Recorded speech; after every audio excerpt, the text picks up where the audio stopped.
So guys, welcome. A quick tip on how I achieved this amazing design.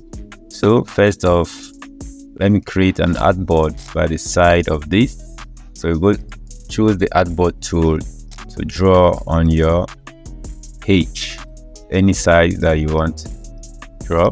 So I have this space here where I will just show you how to replicate this. So first off, I brought in this image.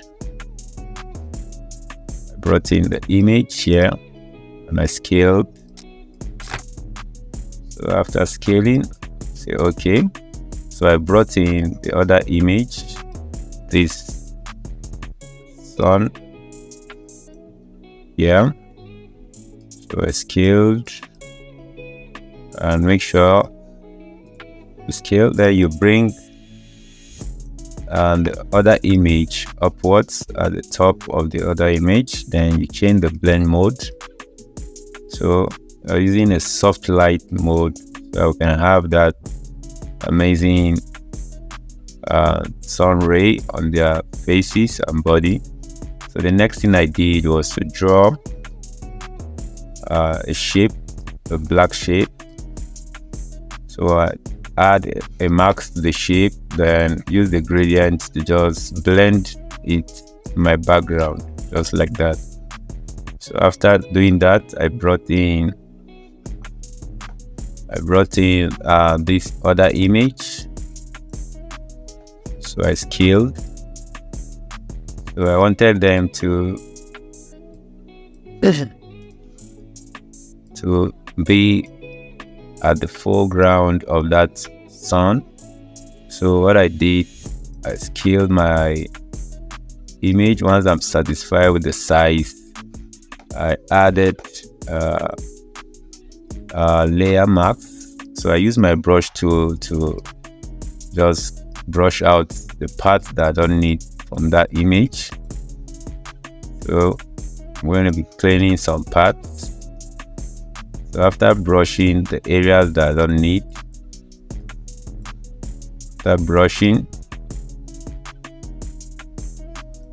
will not take my time and do it to perfection. So what I did next was duplicated the image. So the upper part I converted and rasterized the layer and removed the background of this upper one. So I removed the background.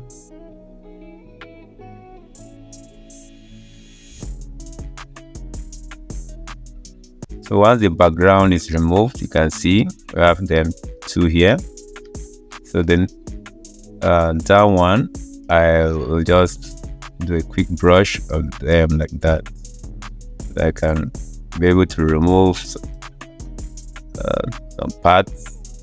So you clean up your image, just make sure it's clean. So what I did next was the typing. I typed the text and brought in some elements like these lights. So I brought in these lights just to add up to my design. So what I did was to change the blend mode to screen. The screen brings out the dark parts of that image, and I added a filter, that's the motion blur. I added a motion blur to it and check with what's good for you. Then I duplicated the other side, as you can see guys. So I did my typing and what have you. So guys, follow me for more tips. Go to my YouTube page and get the resources. If you find this helpful, don't forget to like, comment, and my name is Jamako, and we will talk more again.